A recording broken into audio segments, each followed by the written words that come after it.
Good morning class. Good morning everybody. नमस्ते, राधे राधे, सत श्री अकाल। कैसे हैं आप सब लोग? आई होप अच्छे होंगे। चलिए गाइज क्लास को शुरू करते हैं। देखिए आज हमारा जो क्लास है वो 12th है और मैथ पढ़ेंगे इसके अंदर हम, ठीक है, जिसमें हमारा चैप्टर नंबर 3 चल रहा है जिसका नाम आव्यूह है। इससे पहले हम कुछ क्लास दे चुके हैं, ये नेक्स्ट क्लास है और इस क्लास के अंदर हमारा प्रश्नावली 3.1 है और इस प्रश्नावली 3.1 के हम 5 क्वेश्चन शुरू के कर चुके हैं। अभी क्वेश्चन नंबर 6 है हमारा। और फर्स्ट क्लास जो है बहुत ही इंपॉर्टेंट है, बेसिक क्लास है, उसके बिना तो पॉसिबल नहीं है आप इसमें काम कर पाएँ। अगर आपको आव्यूह की नॉलेज नहीं है इससे पहले तो कोई दिक्कत नहीं है, आप रन कर जाएंगे इसमें। लेकिन आव्यूह आप बिल्कुल जीरो हैं तो आपको फर्स्ट क्लास से आना होगा, ठीक है। चलिए गाइस इसमें क्या है, हम क्वेश्चन को शुरू करते हैं अपने। इसमें दिया गया है निम्नलिखित समीकरणों से x, y तथा z का मान ज्ञात कीजिए। आपको ये समीकरण दे रखी हैं, 6 में आपके 3 पार्ट दे रखे हैं, ठीक है, और प्रत्येक पार्ट में आपका एक एक समीकरण है। और यहाँ पे समीकरण दिया है वो आव्यूह रूप में दिया है, ठीक है। ये समीकरण है क्योंकि बराबर का चिन्ह लगा है तो समीकरण है, सीधी सी कहानी है। लेकिन ये समीकरण जो है वो किन के बीच में है? वो आव्यूह के रूप बीच में है। आव्यूह है यहाँ पे ये आव्यूह इस आव्यूह के बराबर है, ये आव्यूह इस आव्यूह के बराबर है, ये आव्यूह इस आव्यूह के बराबर है। और इन समीकरणों के अंदर x, y और z आ रहे हैं, इनकी वैल्यू हमसे पूछ रहा है प्रत्येक केस के लिए। Clear guys? चलिए अब देखिए, हमने आव्यूह की समानता की बात कर चुके हैं। किन दो आव्यूह को समान कहते हैं हमने पढ़ा है? जिन दोनों आव्यूह की कोटि समान हो। आव्यूह कब बराबर होते हैं? जब उनकी कोटि समान हो और उनके संगत अवयव समान होने चाहिए। क्लियर है? तो वो होते हैं हमारे समान आव्यूह। अब यहाँ पे क्वेश्चन में क्या है, पहले ही बोल दिया है उनने कि आपके जो आव्यूह हैं ये दोनों समान हैं, बराबर हैं। तो बराबर अगर हैं तो इसका मतलब इनके संगत अवयव बराबर होंगे और इनकी कोटि भी समान होंगी। सही है? तो उस हिसाब से क्या कहानी बनेगी यहाँ पे? देखो ये भी 2x2 का है, इसमें 2 पंक्ति हैं और 2 ही स्तंभ हैं, तो ये भी 2x2 का है और ये भी 2x2 का है, कोटि समान है, ठीक है। और आव्यूह दोनों बराबर हैं तो इनके संगत अवयव क्या होंगे? बराबर। संगत अवयव मीन्स जैसे ये 4 है, ये 4 आपका पहली पंक्ति और पहले स्तंभ में मौजूद है, और इस वाले आव्यूह में जो y है वो पहली पंक्ति और पहले स्तंभ में मौजूद है। यानी कि इस वाले आव्यूह में जो स्थिति 4 की है वही स्थिति y की इस वाले आव्यूह में है। यानी कि दोनों के दोनों ये पहली पंक्ति और पहले स्तंभ में मौजूद हैं। तो जिनकी स्थिति समान होती हैं उन्हें कहते हैं संगत अवयव। सेम उसी प्रकार से आपको जो 3 है वो z के संगत है, क्योंकि 3 पहली पंक्ति दूसरे स्तंभ में आया है और z भी आपका पहली पंक्ति दूसरे स्तंभ में आया है। तो दोनों की स्थिति दोनों आव्यूह में समान है, इसलिए हमारे संगत अवयव कहलाएंगे। और आव्यूह समान होने पर संगत अवयव समान होते हैं, बराबर होते हैं। बस यही सवाल है, इसमें कुछ नहीं है। चलिए सॉल्व करते हैं इसको। तो आपका यहाँ से क्या होगा, y 4 के संगत है और ये आव्यूह बराबर हैं, इसलिए संगत अवयव के समान होगा। यानी कि y की वैल्यू कितनी आएगी यहाँ से? 4, ठीक है। इसके बाद z 3 के संगत है तो z की वैल्यू 3, और x जो है वो 1 के संगत है तो x की वैल्यू 1। क्लियर है गाइस? तो इस प्रकार से हमारी x की वैल्यू 1 आई, y की वैल्यू 4 और z की वैल्यू 3। ये तो बहुत सिंपल क्वेश्चन निकला, इसमें कुछ नहीं था। क्लियर है? चलिए नेक्स्ट क्वेश्चन है हमारा, सेकंड पार्ट है। ये भी आपके 2 आव्यूह बराबर हैं। अगर दोनों आव्यूह बराबर हैं तो इनके संगत अवयव क्या होंगे? बराबर होंगे। तो इस बार जो हमारा x + y है वो संगत है किसके? 6 के, क्योंकि ये पहली पंक्ति पहले स्तंभ में है और 6 भी आपका पहली पंक्ति पहले स्तंभ में है। दोनों की स्थिति समान है, इसलिए आपके संगत अवयव हैं और आव्यूह बराबर होने के कारण संगत अवयव बराबर होंगे।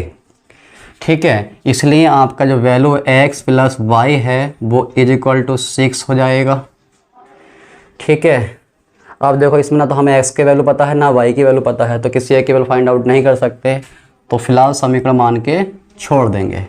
आगे बढ़िए, यहाँ से देखिए 5 प्लस जेड इक्वल जाएगा किसके, 5 के, क्योंकि ये दूसरी पंक्ति पहले स्तंभ में आया है और 5 दूसरी पंक्ति पहले स्तंभ में आया है, तो दोनों संगत हैं। आप समझ गए होंगे संगत वाली बात, ठीक है ना, बार बार रिपीट क्या करें। चलिए 5 आएगा तो यहाँ से जेड की वैल्यू क्या आएगी, 5 इधर जाएगा, 5 माइनस 5, यानी कि जेड की वैल्यू क्या मिलेगी आपको, 0। ठीक है, जेड 0 आ रहा है। उसके बाद अगला x प्लस वाई जो है वो 8 के संगत है, और आप भी बराबर होने पे ये संगत अवयव क्या होंगे, समान होंगे, यानी कि x into y is equal to कितना हो जाएगा, 8। सही है गाइज। चलिए कोई नहीं, थोड़ी कैलकुलेटिव आ गया है पार्ट। अब हम क्या करेंगे, ये समीकरण देख रहे हैं, ये समीकरण देख रहे हैं, समीकरण 2 मान लो। अब क्या करेंगे, यहाँ पे इसको सॉल्व कर लो, हाई स्कूल में आपने प्रतिस्थापन विधि सीखी है, उससे कर लो। हम क्या करेंगे, या तो समीकरण 1 से x या y का मान निकाल के यहाँ रख दो, या फिर समीकरण 2 से x या y का मान निकाल के यहाँ रख दो, जो आपको अच्छा लगे। तो मैं समीकरण 1 से निकाल रहा हूँ। समीकरण 1 से x का मान निकालो, कितना आएगा, 6 माइनस वाई। ठीक है, x is equal to 6 minus y समीकरण 2 में रखने पर। चलिएगा ये रखिए यहाँ पे x की वैल्यू कितनी आई है, 6 माइनस वाई, और गुणा पर कितना है इसके, y इज इक्वल टू 8। सही है। चलिए ठीक है, x का वैल्यू आ गया 6 minus y into y is equal to 8, by अंदर मल्टीप्लाई करेगा तो 6y minus y square is equal to 8। ठीक है, 8 को इधर ले आओ तो क्या बनेगा आपका, ये minus y square plus 6y और प्लस का धरा के माइनस का इज इक्वल टू 0। ठीक है, अब मैं वाई स्क्वायर को प्लस करने के लिए पूरी समीकरण को माइनस से गुणा कर दूंगा, तो माइनस वाला बनेगा प्लस, प्लस वाला बनेगा माइनस, माइनस वाला बनेगा plus is equal to 0। Minus plus, plus minus, minus plus, ये हमारा द्विघात समीकरण बन गया। और ये द्विघात समीकरण आपने ये भी हाई स्कूल में सोल्व करना सीखा है, आप इसे गुणनखंड विधि से कर सकते हैं। चलिए तो यहाँ से कर लेते हैं इस क्वेश्चन को आगे। चलिए तो यहाँ से ये y square minus 6y plus 8 is equal to 0। क्या करते हैं, अचर पद की गुणा स्क्वायर के गुणांक से करेंगे तो 8 आएगा। 8 को ऐसी दो संख्याओं में तोड़ेंगे जिसकी गुणा करने पे 8 आए और जोड़ने घटाने पर 6 आए, तो 4 दूनी 8 और 4 में 2 जोड़ो कितना आएगा, 6 आएगा। ठीक है, लगा दीजिए यहाँ पे वाई स्क्वायर माइनस 6 का वैल्यू आ गया 4 प्लस 2। देखिए ये मैं ये मान के चल रहा हूँ कि आप लोगों को ये गुणनखंड विधि आता है, प्रतिस्थापन विधि आपको आता है।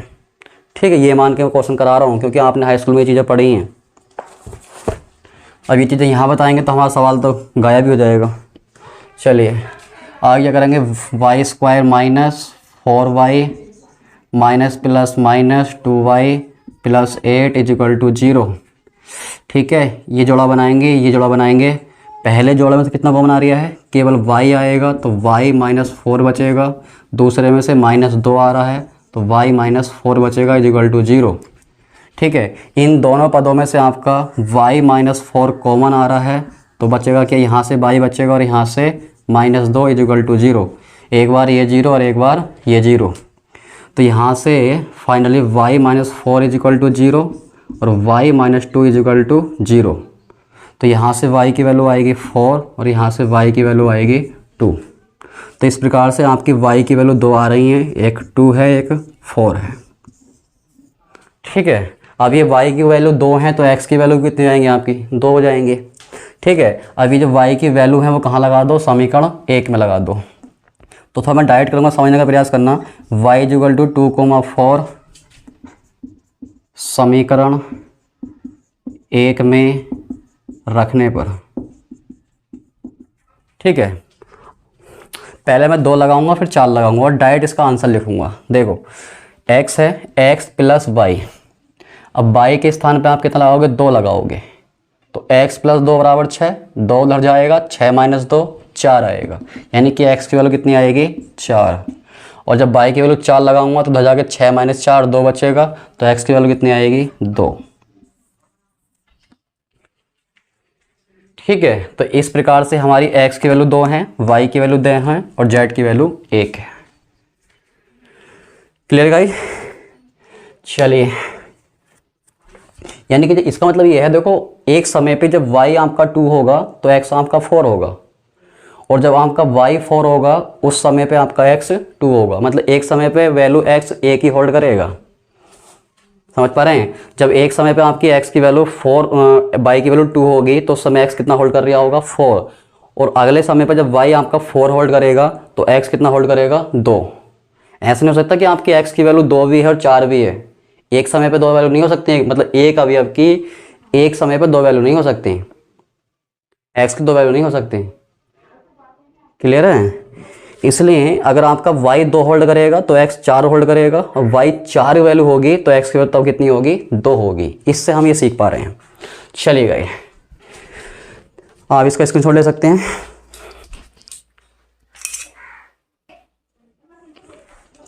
तो देखिए इसके आंसर हम कुछ इस प्रकार से दे सकते हैं, थोड़ा हम लिख के दिखा देते हैं आपको। जब आपका x 4 होगा तब 4 के लिए y कितना है 2 और z कितना है 0। सही है? या फिर आपका आंसर क्या हो सकता है, जब x आपका 2 होगा तब y कितना होल्ड कर रहा है 4, और z तो आपका 0 है ही। ठीक है, या तो आपके आंसर ये हैं या फिर आंसर ये है, यानी कि एक समय पे x जो है एक ही वैल्यू होल्ड करेगा, भले ही इनकी 2 वैल्यू आ रही हैं, लेकिन एक समय पे x की वैल्यू 4 हो सकती है, या फिर अगले एक समय पे x की वैल्यू 2 हो सकती है।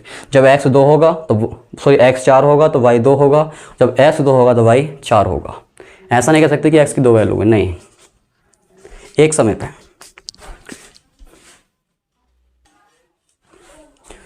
चलिए तीसरा पार्ट सोल्व करते हैं।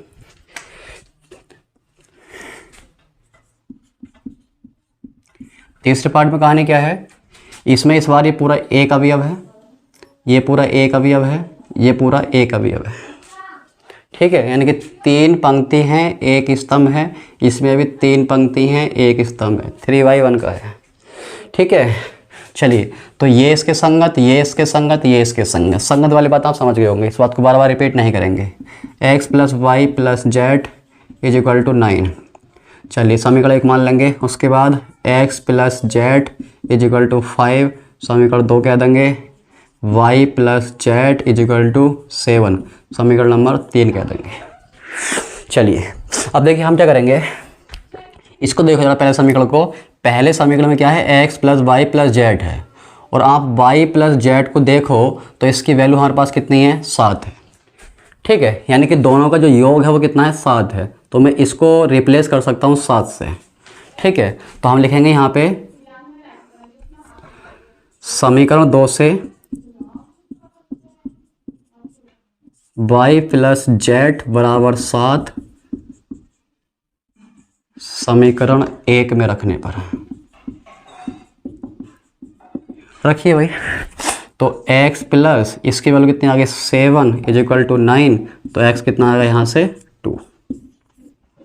ठीक है, उसके बाद देखिए आपके पास x प्लस जेड की वैल्यू 5 है, यानी कि इस दोनों का जो योग है x प्लस जेड कितना है 5 है।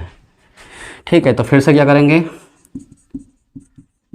सॉरी यहाँ पे समीकरण 3 से निकाली ना वैल्यू वाली, सॉरी समीकरण 3 से। चलिए इस बार क्या करेंगे हम लोग, समीकरण 2 से x plus Z is equal to 5 समीकरण 1 में रखने पर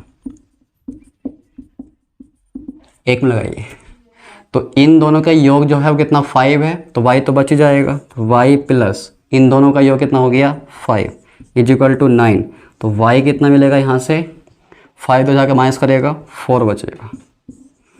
ठीक है, अब x आ गया, y आ गया, z निकल ही जाएगा, किसी में भी लगा दो। चलिए तो क्या करेंगे आप लोग, एक काम करते हैं, x बराबर 2 समीकरण 2 में रखने पर रखिए 2 + z = 5। तो इस प्रकार z की वैल्यू कितनी आएगी आपकी 3। सही है, z तो कैसे भी निकल सकता है, आप चाहो तो x और y की वैल्यू समीकरण 1 में लगा दो, x और y की वैल्यू z मिल जाएगा, या फिर जैसा हमने किया है x की वैल्यू 2 यहाँ लगा दी तो z मिल गया, या फिर y की वैल्यू 4 यहाँ लगाए तो z मिल जाता, आएगा आपके z की वैल्यू 1 ही आएगी। ठीक है, इस प्रकार से हमारा क्वेश्चन कंप्लीट होता है। तो लास्ट में क्या आएगा हमारा, अतः x = 2, y = 4 और z = 3, और ये हमारा आंसर है।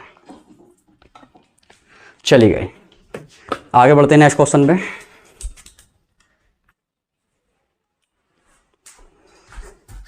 देखिएगा जी, हमारा ये नेक्स्ट क्वेश्चन है क्वेश्चन नंबर 7। ये भी हमारी आव्यूह की समानता पर आधारित है। ठीक है, जैसा कि आप देख रहे हैं, ये आव्यूह इस आव्यूह के बराबर दिया है। ठीक है, और इसमें आपके ABCD आए हैं, तो उन्हीं के मान आपसे ये पूछ रहा है। तो समानता वाली बात है यहाँ भी कि ये आव्यूह इसके बराबर है। तो अगर आव्यूह बराबर हैं तो इनके संगत अवयव क्या होंगे, बराबर होंगे।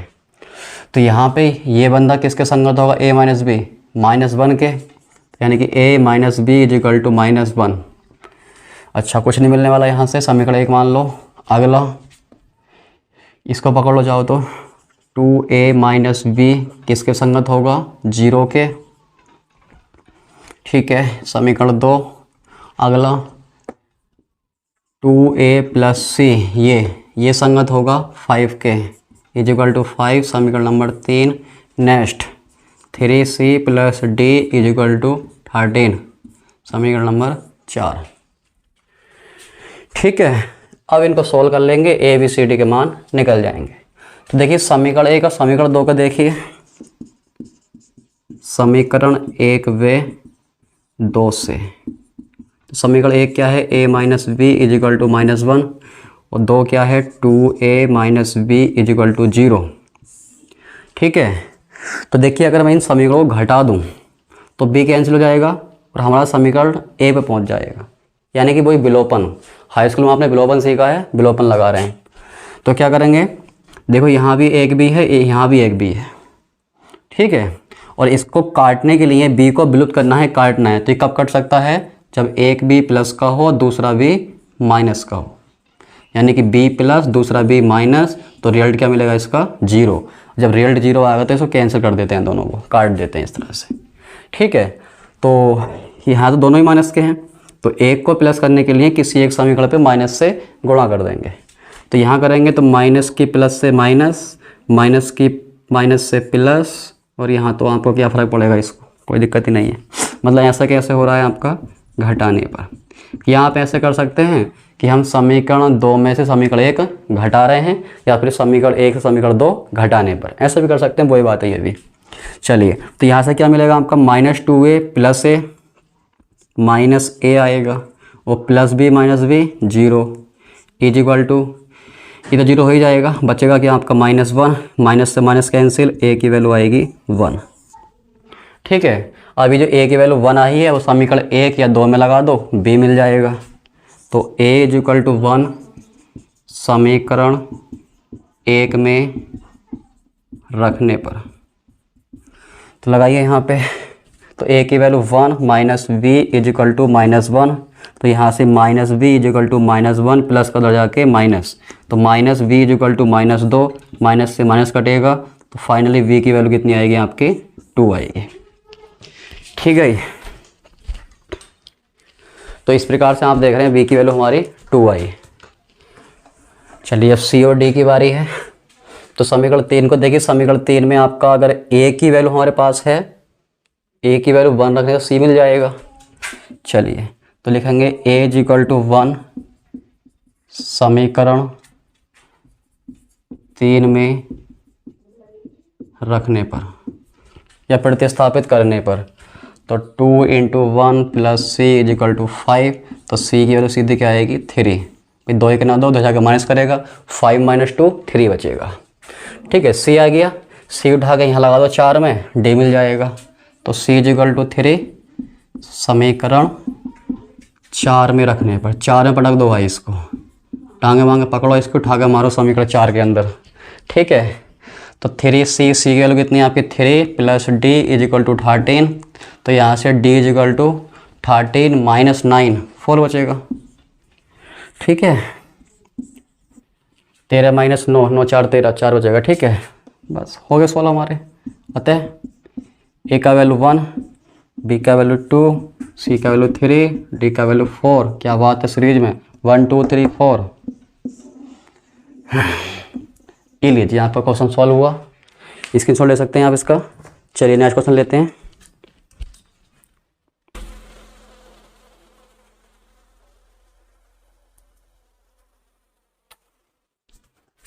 चलिए गाइज, देखिए क्वेश्चन नंबर हमारा 8 है। क्वेश्चन नंबर 8 में कह रहा है ये आपका एक आव्यूह दिया है ए, जो कि इस रूप में है ए आई जे। स्मॉल ए क्या है, आव्यूह ए का अवयव है। ठीक है ना, ये आव्यूह का निरूपण होता है, हम पढ़ा चुके हैं इसको। और यहाँ जो इसके सफिक्स में लिखा है एम क्रॉस एन, ये इसकी क्या है, कोटि है। एम क्रॉस एन इस आव्यूह की कोटि है। अब सवाल ये कह रहा है कि जो आपका आव्यूह ए है जिसकी कोटि एम क्रॉस एन है, एक वर्ग आव्यूह है। ये एक वर्ग आव्यूह है यदि, यानी कि कभी ये वर्ग आव्यूह हो सकता है, या फिर m बड़ा हो n से, या फिर m बराबर n हो, या इनमें से कोई नहीं। तो आपको हमने जब आव्यूह के प्रकार पढ़ाए थे, तो आव्यूह के प्रकार में पढ़ाया था कि वर्ग आव्यूह उस आव्यूह कहते हैं जिसकी पंक्तियों की संख्या स्तंभों की संख्या के बराबर हो। ठीक है, और पंक्तियों की संख्या m होती है और स्तंभों की संख्या को हमने n कहा है। जब ये बराबर हो जाएं तो वो क्या बन जाता है, आपका वर्ग आव्यूह कहलाता है। तो इस हिसाब से हमारा ऑप्शन सी सही है। और बराबर नहीं है, अगर m बराबर n के नहीं है, देखो बराबर है तो वर्ग आव्यूह और बराबर नहीं है तो आयताकार आव्यूह।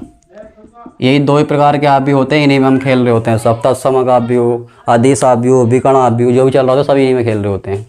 ठीक है, तो एक वर्ग होता है और एक आयताकार होता है, यही हो सकते हैं बस। या तो भैया आपके पंक्तियों एम एन बराबर होंगे या फिर एम एन बराबर नहीं होंगे। तो बराबर होंगे तो वर्ग, नहीं होंगे तो आयताकार। चलिए नेक्स्ट क्वेश्चन है हमारा क्वेश्चन नंबर 9, जो कि सेकंड लास्ट क्वेश्चन है हमारा इस प्रश्नावली का। क्या बोल रहा है ये, एक्स तथा वाई के प्रदत्त किन मानों के लिए, भाई एक्स और वाई के किन मानों के लिए आव्यूह के निम्नलिखित युग्म समान हैं। आपको एक आव्यूह ये दिया है और एक आव्यूह ये दिया है। ये आव्यूह एक्स और वाई के किन मानों के लिए समान हो सकते हैं। ऑप्शन आपके पास 4 हैं, ए बी सी डी, ये 4 ऑप्शन दिए हैं। यानी कि एक्स और वाई की वैल्यू इन आव्यूह में क्या रखे जाएं जिससे ये आव्यूह क्या हो जाएं, बराबर हो जाएं। ठीक है, तो हम क्या करेंगे, हम इसका उल्टा करेंगे। उल्टा क्या करेंगे, हम पहले ही आव्यूह बराबर कर लेंगे और आव्यूह बराबर करके जो एक्स वाई के मान आएंगे वो मान वही तो होंगे जिनके लिए ये बराबर है। सही है, जब हम दोनों आव्यूह को पहले ही बराबर कर लेंगे, ठीक है, उनको पहले ही बराबर करके तब वहां से एक्स वाई निकाल लेंगे। तो एक्स वाई की जो वैल्यू आएंगी वो वैल्यू कौन सी वैल्यू है, वो वैल्यू वो हैं जिनके लिए आव्यूह समान है। तो इसका फिर विपरीत बोल देंगे कि जो एक्स और वाई के बे मान हैं जिनके लिए आव्यूह क्या है, आपके समान हैं, बराबर है। Got it. चलिए गाइस, आई होप आपको ये बात समझ में आई होगी। तो हम क्या करेंगे, पहले इक्वल कर लेंगे।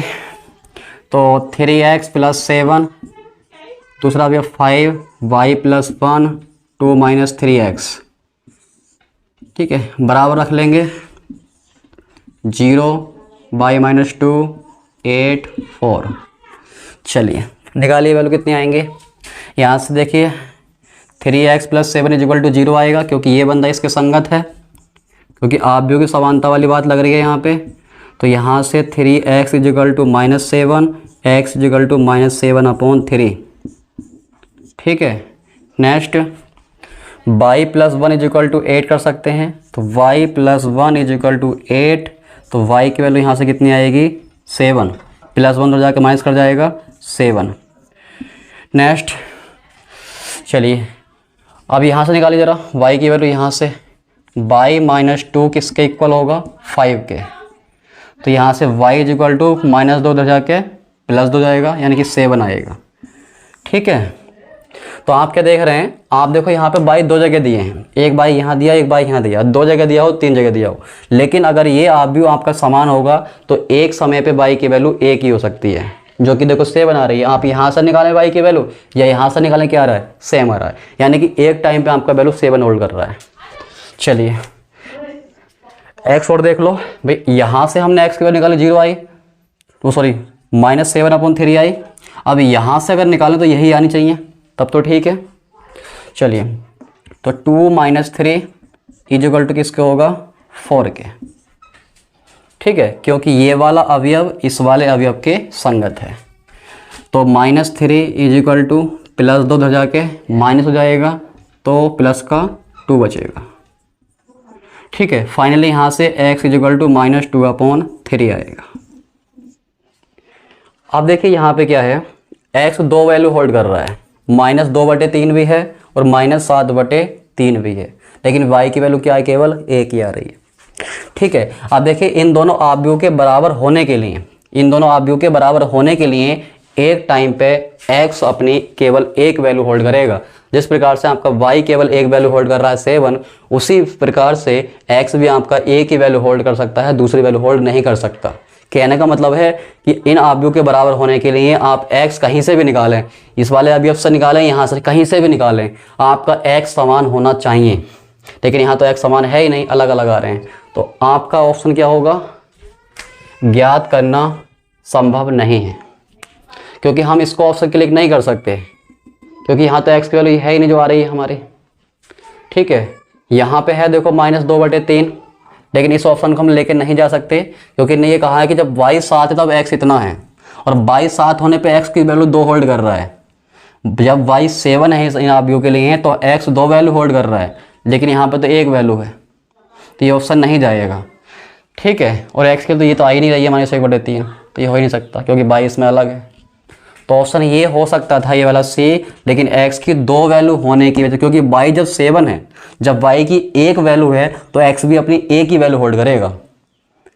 इसलिए कहानी क्या बनेगी हमारी, यहाँ पे x की 2 वैल्यू होल्ड करने के कारण ये ऑप्शन हमारा गलत हो जाएगा। तो ऑप्शन B सही है, ज्ञात करना संभव नहीं है, ज्ञात नहीं कर सकते, मतलब x और y के वो मान हो ही नहीं सकते, कोई मान ही नहीं है जिनके लिए ये क्या हो, बराबर हो, उनके ज्ञात करना संभव नहीं है। चली गई।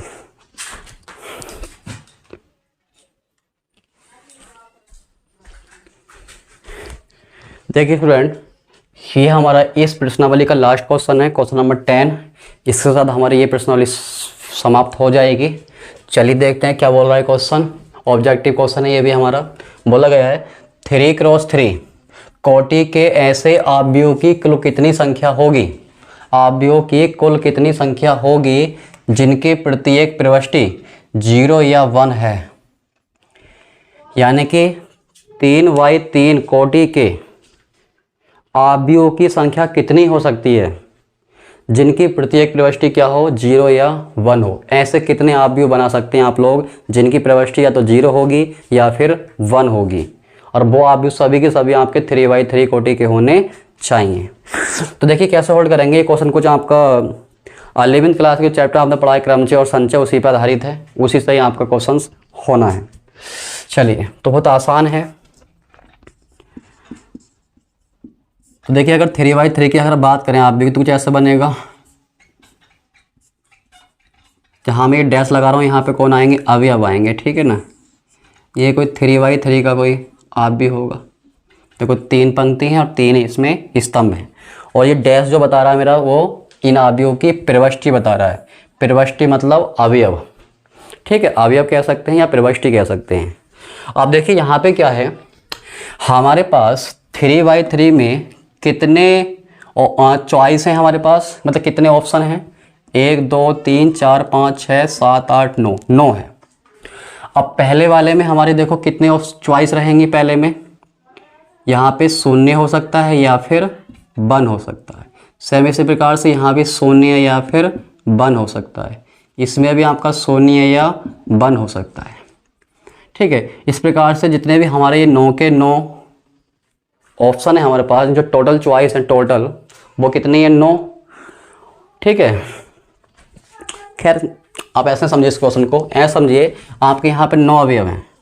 ठीक है, और प्रत्येक मतलब 9 जगह हैं ये, इन 9 जगह पे आपको एक जगह पे जो चॉइस है आपके 2 हैं, यानी कि यहाँ पे जीरो भी हो सकता है या फिर 1 भी हो सकता है। अगर एक समय पे 0 होगा तो 1 नहीं होगा, और एक समय पे 1 होगा तो 0 नहीं होगा। अगर 0 आ गया तो 1 नहीं आएगा, 1 आ गया तो 0 नहीं आएगा, ये मतलब है। अच्छा, तो देखो कैसे होल्ड होगा ये।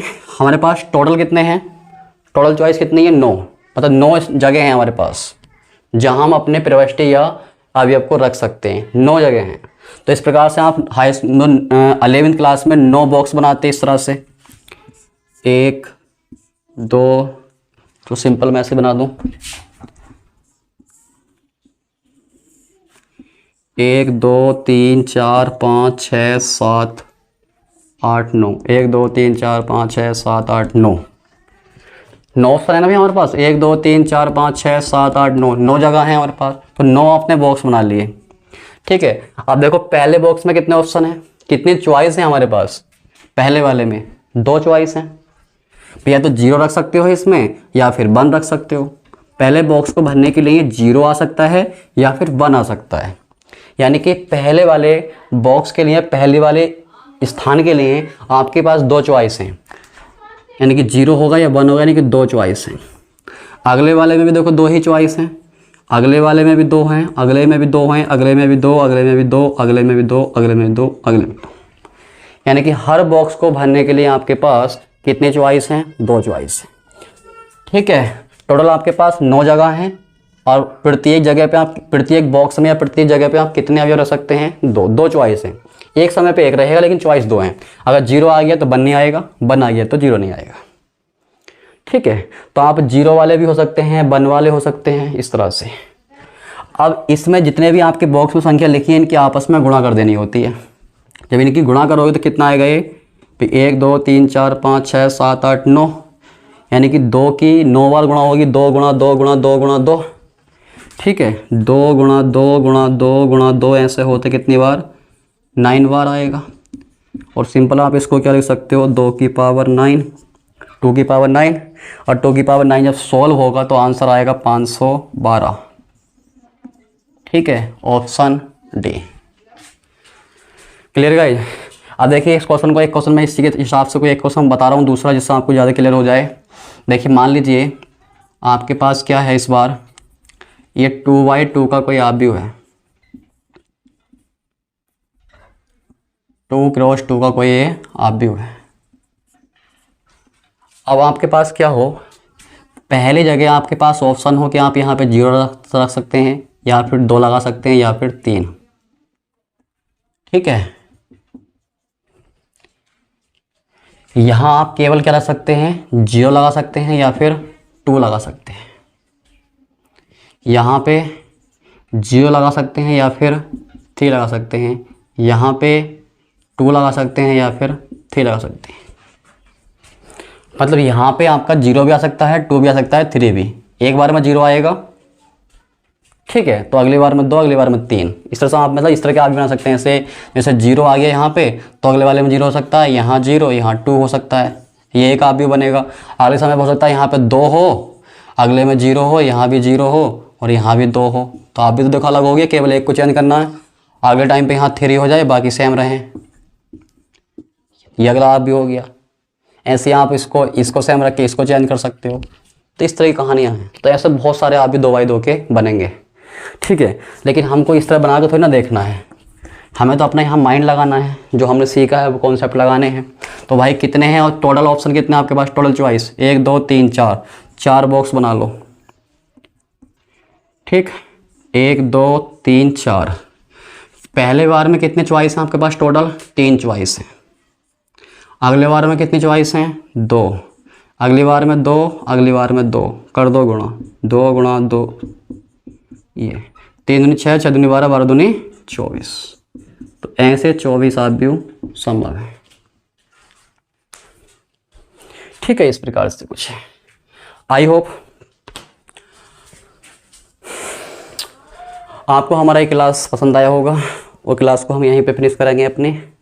इसके बाद हम आव्यूह पर संक्रिया का टॉपिक लेकर आएंगे, जिसमें हम आव्यूह का जोड़ना घटाना आव्यूह की गुणा करना सीखेंगे। ठीक है, हाँ सीरियल चलेंगे, जोड़ना घटाना गुणा करना। ठीक है, ये बहुत बेसिक है और ये चीज़ आपको बहुत ही बारीकी से सीखनी है, क्योंकि यही कॉन्सेप्ट हमारे कहाँ लगेंगे, सारणिक में लगेंगे। ठीक है, क्योंकि सारणिक चैप्टर जो आपका टोटली डिपेंड है आव्यूह के ऊपर। आपको आव्यूह नहीं आता है तो आप सारणिक में काम नहीं कर सकते किसी कीमत पे भी, ये बात जान लें। बिना आव्यूह की नॉलेज के, बिना आव्यूह को जानकारी के आप लोग सारणिक में वर्क नहीं कर सकते। चलिए गाइस, अपनी क्लास को यहीं पे फिनिश करते हैं। आई होप आपको हमारी क्लास पसंद आई होगी। हमारी क्लास आपको अच्छी लगी हो तो वीडियो को लाइक करें, अपने चैनल को सब्सक्राइब करें और अपने फ्रेंड्स में वीडियो को ज़्यादा से ज़्यादा शेयर करें, जिससे मैक्सिमम स्टूडेंट का बेनिफिट हो सके। चलिए गाइस, क्लास को यहीं फिनिश करते हैं। जय हिंद, जय भारत।